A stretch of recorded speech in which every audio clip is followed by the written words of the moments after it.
Film की शुरुआत होती है एक फैमिली को दिखाने से, जिसमें मेसी नाम की एक लड़की अपनी मॉम और डैड के साथ रहा करती थी। आज उसके डैड की बर्थडे थी, जिनके लिए मेसी ने केक बनाया था। केक लेकर डैड के पास जाते हैं बर्थडे विश करने के लिए, जहाँ हमें पता चला कि उसके डैड पैरालाइज है, जिसकी वजह से ना तो वो चल फिर सकते हैं और ना ही कुछ बोल सकते हैं। तो हर वक्त वो बस व्हील चेयर पर ही रहते हैं। जिसके बाद ये दोनों माँ बेटी उनकी बर्थडे मनाने लगती है और यहाँ उसकी मॉम अपने हस्बैंड को गिफ्ट भी देती है, जो अजीब सा ही गिफ्ट था, क्योंकि उसे खोलने पर कुछ हथियार और चाकू निकलते हैं, जो खुद मेसी की मॉम रोज ने बनाए थे। हैरत वाली बात की उनकी हैंडल किसी हड्डी से बने लग रही थी, जो चीज मेसी के डैड ने भी नोटिस कर ली थी। वो काफी गौर से उन्हें देखने लगी, पर क्या करती, जाकर भी कुछ बोल नहीं पाते। अब मेसी की मॉम रोज अपने हस्बैंड को एक इंजेक्शन लगाती है, जिसके बाद उन्हें केक खिलाने लगी कि तभी इनके दरवाजे पर दस्तक होने लगी। ये हैरान रह गई कि इस वक्त कौन हो सकता है। तब मेसी और रोज दरवाजे की तरफ जाने लगी, लेकिन तभी ये दस्तक तेज हो गई। ऐसा लग रहा था जैसे कोई जोर जोर से दरवाजा पीट रहा है, जिस वजह से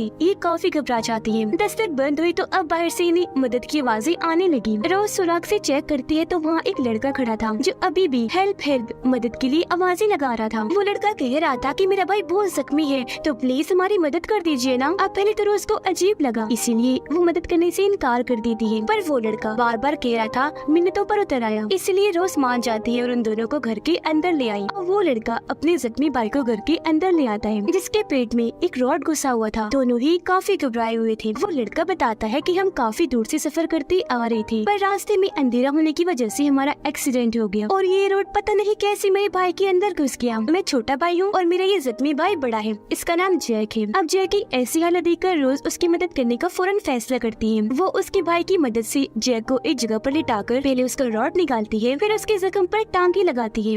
रोज कोई नर्स नहीं थी, लेकिन फिर भी टांके उसने इतनी सफाई से लगाए थे कि उसे देखने से लग रहा था जैसे वो ये काम सालों से करती आ रही है। फिर थोड़ी देर के बाद रोज जैक के भाई को खाना वगैरह देकर उससे बातें करने लगी। कुछ सवाल पूछती है कि तुम लोग कहाँ से आ रहे थे और जा कहाँ रहे थे और किस काम के सिलसिले में, जिसका जवाब वो देता तो है लेकिन बहुत रुक रुक कर। तो रोज को समझ लग जाती है कि ये मुझसे झूठ बोल रहा है, पर आगे वो उससे कोई बात करती यहाँ जैक आ जाता है, जिसे होश आ गई थी और अब वो काफी बेहतर महसूस कर रहा था। वो रोज को कहता है कि तुम्हारा बहुत शुक्रिया, ऐन मौके पर मेरा इलाज करके तुमने मेरी जान बचा ली। रोज का कहना था कि कोई बात नहीं, तुम बहुत जख्मी थी, तुम उससे देखा नहीं गया। वो जैक से कहती है कि तुम्हारे भाई को क्या बोलना नहीं आता। मैंने इससे ये सवाल की तो ये बहुत अटक अटक की रुक रुक के बोल रहा था, जिस पर जैक कहता है कि वो क्या है, ये बहुत मासूम सीधा साधा है, इसका दिमाग अभी तक बच्चों वाला है, तभी ये ऐसा है और मैं भी इसके साथ ऐसे पेश आता हूँ जैसे ये छोटा बच्चा है। अब खाना वगैरह खाने के बाद दोनों भाई आराम करने के लिए चले जाते हैं और उनकी बातों से हमें ये अंदाजा हो गया कि दोनों असल में चोर हैं। वो पैसे चुरा कर भाग ही रही थी कि तभी उनका एक्सीडेंट हो गया। अब ऐसे उनकी गाड़ी वहाँ पर फंस गई, तो ये पकड़ी भी जा सकती थी, इसीलिए गाड़ी को वहीं छोड़कर ये निकल आए। तो इनका पैसों से भरा हुआ बैग तो गाड़ी में ही रह गया था, जो उन्हें जल्द से जल्द लाना होगा। अब जैक चाहता था कि मैं गाड़ी के पास जाकर उस बैग को ले आऊं। जहाँ एक्सीडेंट हुआ था वो जगह काफी दूर थी और इन्हें अब रोज की गाड़ी भी चाहिए थी, इसलिए दोनों भाई प्लान बनाते हैं। प्लान के मुताबिक जैक का भाई कंट्रोल से बाहर हो गया। तब जैक उसे संभाल रहा होता है। रोज पूछती है क्या बात है, ये ऐसे क्यों कर रहा है। जैक जवाब देते है वो दरअसल इसकी पसंदीदा कॉपी तो गाड़ी में ही रह गई है, उसे लाने की जिद कर रहा है ये। तो मैं सोच रहा हूँ कि वो कॉपी ले यहाँ तक ये शांत हो जाए, मुझे आपकी गाड़ी लेकर अपनी गाड़ी तक जाना होगा। अब यहाँ रोज उसके भाई को समझाती है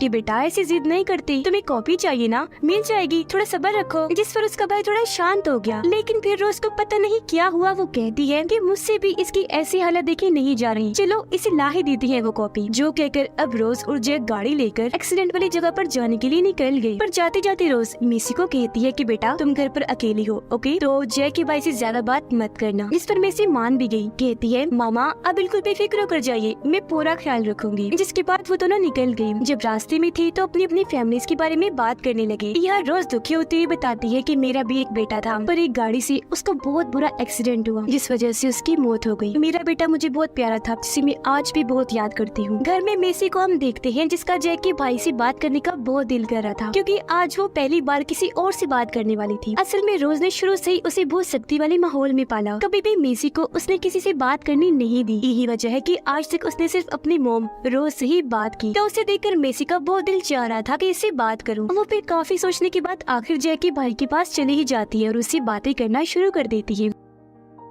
उधर जैक और रोज एक्सीडेंट वाली जगह पर पहुंच गए, जहां आते ही सबसे पहले जैक पैसों वाला बैग लेता है और चुपके से वापस रोज की गाड़ी की तरफ निकल दिया। पर इस दौरान हम गाड़ी में किसी की लाश को देखते हैं, जिसके बारे में जैक को पता था, इसीलिए वो वापस आकर लाश को छुपाने की कोशिश कर रहा था। पर रोज ने ये चीज देख ली थी, इसलिए जब भी दोनों गाड़ी में आकर बैठे तो इस बारे में रोज ने सवाल किया कि वो लाश किसकी है, किसी मारा है तुमने, ये सब क्या है। जिस पर जैक को गुस्सा आ गया, वो फौरन गन निकाल कर रोज पर तान देता है। कहने लगा कि चुप करके बैठी रहो, ज्यादा सवाल करके मेरा दिमाग न पकाओ। और क्योंकि गाड़ी वही चला रही थी तो गन पॉइंट पर जैक उससे कहता है कि सामने जो पब्लिक टेलीफोन नजर आ रहा है ना, वहाँ लेकर चलो। तो वो ऐसे ही करती है। वहाँ आने पर जैक अपनी बॉस को कॉल करता है। वो सब पैसों वाले बैग और अपने बेटे के बारे में पूछता है। तो यहाँ हमें समझ लगती है कि गाड़ी में जिसकी लाश थी वो असल में बॉस का बेटा था, पर उसकी तो मौत हो गई थी। और यहाँ जैक बॉस से झूठ बोल देता है कि आपका बेटा हमारे साथ ही है, बिल्कुल सही सलामत, और आप आ जाए बेशक पैसों वाला बैग लेने के लिए। घर पर मेसी और जैक का भाई रेडियो सुन रहे थे, तभी खबर चल जाती है जिसमें बताया जा रहा था कि दो भाई चोरी करके फरार हो गए हैं, और ये दो भाई और कोई नहीं बल्कि जैक और उसका भाई ही थे। इसलिए वो गुस्से में रेडियो तोड़ देता है और कहता है कि ऐसा कुछ नहीं है। और तभी यहाँ जैक और रोज भी वापिस आ गई। पर यहाँ रोज कुछ नहीं बताती, क्योंकि जैक ने उसे पहले ही मुंह बंद रखने को कह दिया था। अब थोड़ी देर में यहाँ एक पुलिस ऑफिसर आया, जो भी असल में जैक और उसके भाई की तलाश में आया था। पर यहाँ भी रोज उनके बारे में छुपाती है और ऐसे करके दिखाती है जैसे उसकी फैमिली के अलावा घर पर और कोई हो ही ना। बाहर बारिश हो रही थी तो पुलिस वाला उससे एक कप कॉफी मांगता है। वो कॉफी बनाने चली गई, तब तक वो घर की तस्वीरों को चेक करने लगता है, जिससे ऑफिसर को यहाँ अब एक दूसरे केस की याद आ जाती है, जिसमें एक औरत अचानक ही गायब हो गई। पर औरत की फैमिली को कुछ नहीं हुआ, वो अभी भी जिंदा है। और हैरत वाली बात, वो फैमिली और कोई नहीं बल्कि रोज की फैमिली थी, यानी कि उसका हस्बैंड और बेटी मेसी। पर रोज फैमिली की वो औरत नहीं थी जो गायब हुई थी, जिससे ऑफिसर समझ जाता है कि रोज तो कोई और ही है जो इस फैमिली की औरत बन के यहाँ रह रही है। इससे पहले वो कुछ करता, अचानक जैक बाहर निकल कर आ जाता है। वो ऑफिसर को शूट करने ही वाला था कि वो ठीक वक्त पर उसे पकड़कर रोक देता है और ऐसे दोनों के बीच हाथापाई होने लगी। ऑफिसर उस पर भारी पड़ने लगा और दीवार के साथ उसे मार मार कर बेहोश कर देता है। पर तभी यहाँ गन लेकर रोज आ गई, ऑफिसर को शूट करके मार देती है। इस बीच हमने नोटिस किया कि उसके हस्बैंड अब बेहतर हो रहे हैं, यानी कि वो बोलने की कोशिश कर रहे थे। पर ये चीज रोज ने देख ली थी। वो जल्दी से इंजेक्शन लेकर अपने हस्बैंड के पास आई और फौरन उन्हें लगा देती है, जिससे वो दोबारा बेहोश होने वाले हो जाते हैं। अब इस सारी सूरत हाल से हम समझ पाए कि रोज कोई आम औरत नहीं है, बल्कि उसकी जिंदगी के भी गहरे राज हैं जो वो ऐसी है। अब ये देखकर मेसी काफी डर गई, जिसके बाद रोज आकर उसे गले से लगाकर शांत करती है। रोज फिर अपनी बातों में मेसी को उलझाकर उसे मना लेती है और ये दोनों माँ बेटी उस ऑफिसर की लाश को जंगल में ठिकाने लगाने चाहती है। रोज ऑफिसर की लाश को वहाँ इस तरह रखती है ताकि सबको लगे कि किसी मुजरिम ने ऑफिसर पर गोली चलाई और इसमें उसकी मौत हो गई।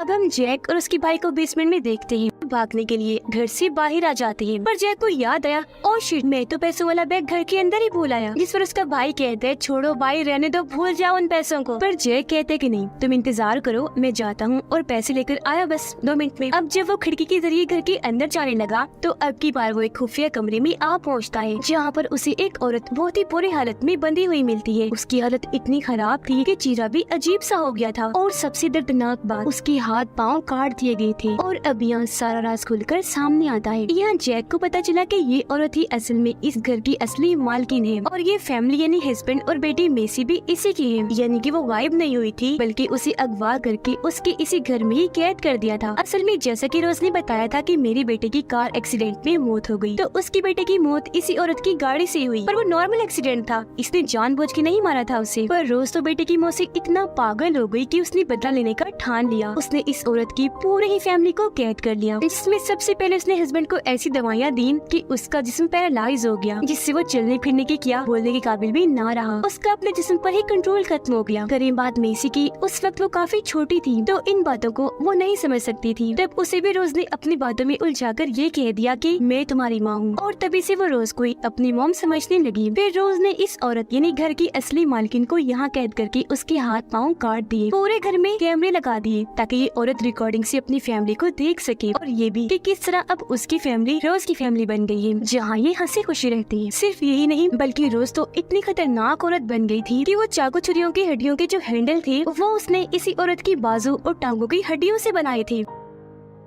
अब ये सब देखकर जैक काफी जज्बाती और दुखी हो गया। उसे इस औरत पर तरस आ रहा था, इसीलिए वो इसकी मदद करने का फैसला करता है। वो ये बात औरत से भी कहता है, जिस पर वो कहने लगी, नहीं बेटा तुम ऐसा करो, मुझे खत्म ही कर दो प्लीज, मुझे इस दर्द से आजाद कर दो, मैं नहीं सह सकती। और वैसे भी अब मेरी जिंदा रहने का कोई मकसद भी नहीं बचा और ना ही मैं रोज की और जुल्म बर्दाश्त कर सकती हूँ। जिस पर जैक ना चाहते हुए भी उसकी बात मान लेता है और दिल पे पत्थर रख के उसे खत्म कर देता है, क्योंकि इस वक्त दरअसल वो भी अपनी मॉम को याद कर रहा था। फिर वो पैसों वाला बैग भी लेता है और जैसे वहाँ से जाने लगा, यहाँ पर मेसी आ जाती है। इसे जल्दी से जैक पकड़ लेता है और फौरन दूसरे कमरे में ले गया, जहाँ वो उसे उसकी असली मॉम के बारे में बताता है कि तुम्हारी असली माँ कोई और थी, ये रोज नहीं है। सबूत के तौर पर वो उसे उसकी माँ की तस्वीर भी दिखाता है, जो देखकर अब मेसी को भी यकीन हो गया। वो काफी दुखी हो गई, कहती है कि हाँ मुझे भी कभी कभी ऐसा लगता था, क्योंकि कोई भी माँ इतनी अजीब नहीं होती जितनी रोज है, अपने अलावा किसी और से बात नहीं करने दिया करती थी। तो अब यहाँ जैक ये फैसला करता है कि मैं अपने साथ साथ मेसी और इसके डैड की भी रोज से जान छुड़वाऊंगा। वो मेसी को कहता है कि तुम अपने डैड को लेकर गाड़ी में जाकर बैठ जाओ, मैं बस अपने भाई को लेकर आ रहा हूँ। जिसके बाद वो अपने भाई को ढूंढने लगा, पर उसे पता चला कि मेरा भाई तो यहाँ है ही नहीं, जिससे वो काफी परेशान हो गया। उसका भाई तो असल में रोज के साथ था, क्योंकि इस सब के दौरान रोज उसे अपने साथ ले गई थी और उसके भोलेपन का फायदा उठाकर वो उसे भी अपनी बातों में फंसाने लगी।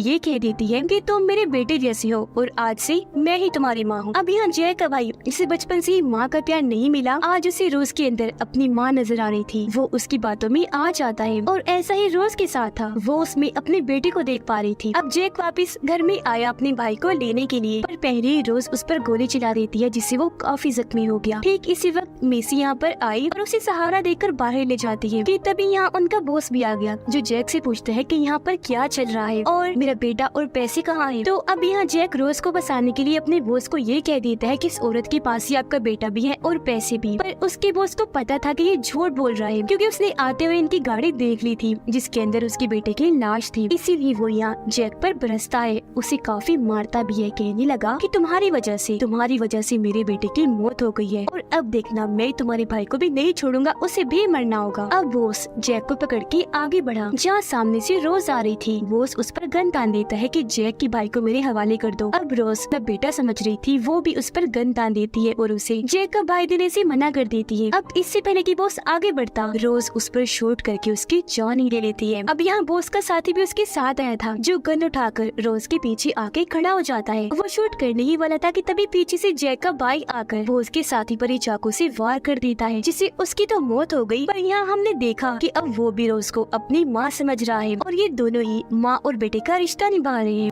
मेसी अपने डैड को लेकर यहाँ से निकल जाती है और जैक पीछे ही छूट गया, वो उसे लेकर नहीं गई। अब हम कुछ दिन के बाद का वक्त देखते हैं, जहाँ पर मेसी अपने डैड का इलाज करवा रही थी और वो भी अब ठीक हो रही थी। पुलिस भी अब रोज की तलाश कर रही है, क्योंकि पुलिस को उसकी सच्चाई पता चल गई है कि वो कितनी खतरनाक औरत है। उसने इतने सारे लोगों के साथ साथ उनके एक ऑफिसर को भी खत्म कर दिया था। और अब हमें रोज दिखाई जाती है, जो अब जैक की भाई के साथ सबसे दूर रह रही थी और वो उसकी वैसी देखभाल कर रही थी जैसे एक मॉम करती है, और वो भी उसके साथ हंसी खुशी रह रहा था। उसने अपने भाई जैक को भी बुला दिया था। पर अब हम बहुत ही दर्दनाक सीन देखते हैं, जब रोज कैमरा की तरफ देखती है, उसके चेहरे पर शैतानी मुस्कुराहट थी, यानी कि उसने यहाँ भी कैमरे लगाए हुए थे और इस बार कैमरा की उस तरफ और कोई नहीं बल्कि जैक था, जिसके साथ भी रोज ने वैसे किया था जैसा मेसी की असली मॉम के साथ किया, यानी कि जैक के हाथ पाँव भी काट कर उसे एक जगह पर बैठा दिया था। वो भी बस कैमरा के जरिए अपने भाई को देख सकता था और अब उसकी जिंदगी भी किसी अजाब जुल्म से कम नहीं रह गई थी। रोज उसे भी ये दिखाना चाह रही थी कि अब तुम्हारा भाई मेरा हो गया है, यानी मेरा बेटा बन गया है। यहाँ जैक काफी दुखी हो गया, क्योंकि उसे अफसोस था कि शायद ये मुझे मेरे गुनाहों की सजा मिल रही है, जो आज मैं इस हालत में हूँ। वो भी अपने लिए मौत मांग रहा था और उसके दर्द को दिखाते हुए ही ये फिल्म इधर ही खत्म हो जाती है।